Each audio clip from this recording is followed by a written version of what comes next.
नमस्कार दोस्तों, आज हम आपके लिए एक सच्ची घटना लेकर आए हैं जो कि करोड़ों लोगों ने पढ़ी थी, जो कि लगभग 70 भाषाओं के अंदर छापी भी गई थी। आज हम आपके लिए एनी फ्रैंक की एक रियल डायरी में लिखी हुई रियल स्टोरी बताने जा रहे हैं, जो कि लोगों को पढ़ने में बहुत ही ज्यादा अच्छी लगी। कुछ लोग तो इसे सुनकर ही भावुक हो गए थे। हाँ जी, आज हम एनी फ्रैंक के बारे में आपको बताएंगे, जो कि महज 15 वर्ष की उम्र में इस दुनिया को छोड़कर चली गई थी। 13 वर्ष की उम्र से लिखना उसने स्टार्ट किया था, जो कि एक लेखिका थी। हाँ जी, वो एक पत्रकार बनना चाहती थी, लेकिन उसका सपना पूरा हो नहीं सका। एनी फ्रैंक का जन्म जर्मनी में हुआ था, जो कि यहूदियों के साथ अत्याचार का शिकार हुई थी। उस समय पर लगभग 60 लाख यहूदियों को गैस चैम्बर में बंद कर दिया गया था और उनको भूखा रखा गया था।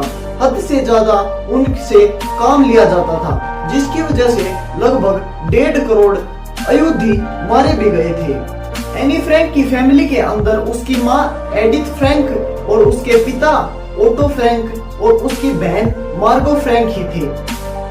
एनी फ्रैंक का जन्म 12 जून 1929 को हुआ था और उनके पिता सेना के अंदर लेफ्टिनेंट थे और बाद में वह एक व्यापारी बन गए थे। इनका पूरा परिवार अमीर था। 1933 में जर्मन के अंदर हिटलर की सत्ता आ गई, जो कि यहूदियों को मरवाना चाहता था। वह सिर्फ पूरे देश में नाजियों को ही रखना चाहता था और एनी फ्रैंक यहूदियों में थी। 1933 के अंदर हिटलर ने यातना शिविर शुरू करवा दिया गया। पहले विश्व युद्ध के अंदर जर्मनी बिल्कुल बर्बाद हो चुका था, जिसके कारण हिटलर ने यहूदियों को इसका जिम्मेवार ठहराया गया और कहा गया कि यहूदी लोग जहां पर मिले उनको वहीं पर मार दिया जाए। 1933 में गर्मियों के अंदर एनी फ्रैंक का पूरा परिवार नीदरलैंड में आ गया था। उस समय पर एनी की उम्र 4.5 वर्ष थी और उसके बाद 1939 में दूसरा विश्व युद्ध शुरू हो गया था। उसके बाद जर्मनी ने पोलैंड पर हमला कर दिया। फ्रांस और ब्रिटेन ने इसके खिलाफ युद्ध की घोषणा कर दी, जिसके बाद जर्मनी ने फ्रांस और नीदरलैंड पर भी आक्रमण कर दिया।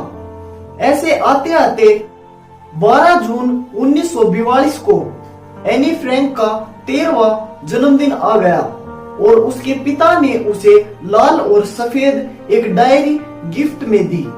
इसके बाद इनके पूरे परिवार को बिल्कुल मुश्किलों से सामना करना पड़ा।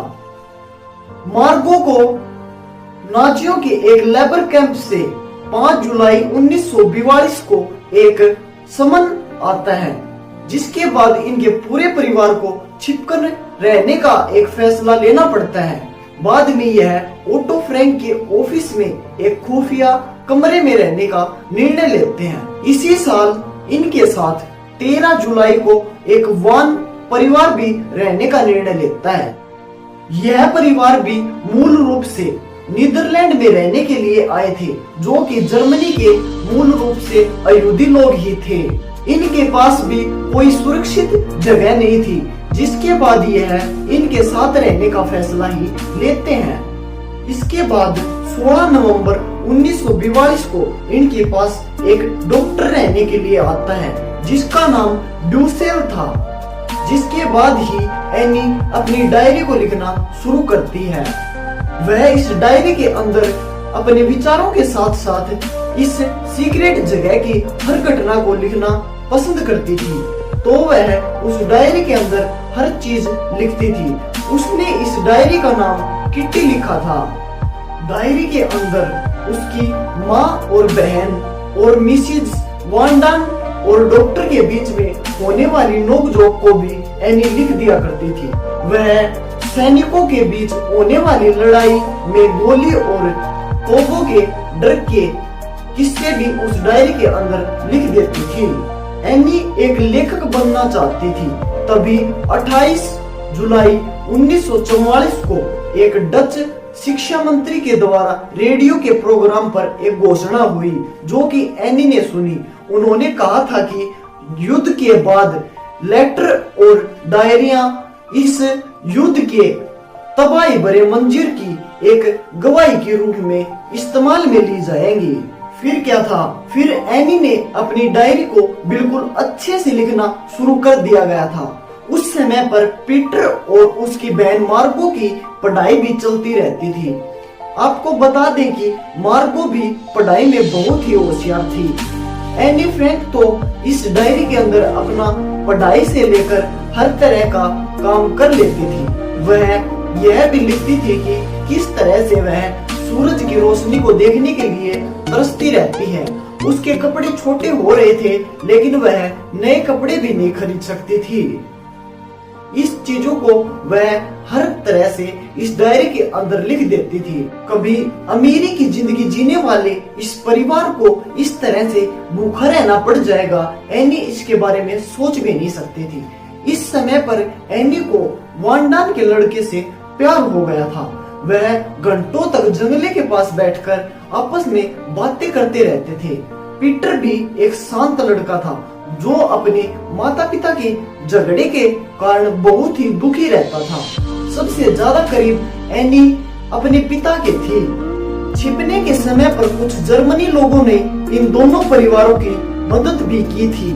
वह जन्मदिन जैसे या कोई भी त्योहार के ऊपर इनको कपड़े और राशन का सामान प्रोवाइड करवाते थे। एनी फ्रैंक ने अपना आखिरी पन्ना 1 अगस्त 1944 को लिखा था, जिसके अंदर उसने यह लिखा था कि आपको लोग चुप करने के लिए बोल सकते हैं लेकिन आपके विचार रखने के लिए नहीं बोल सकते।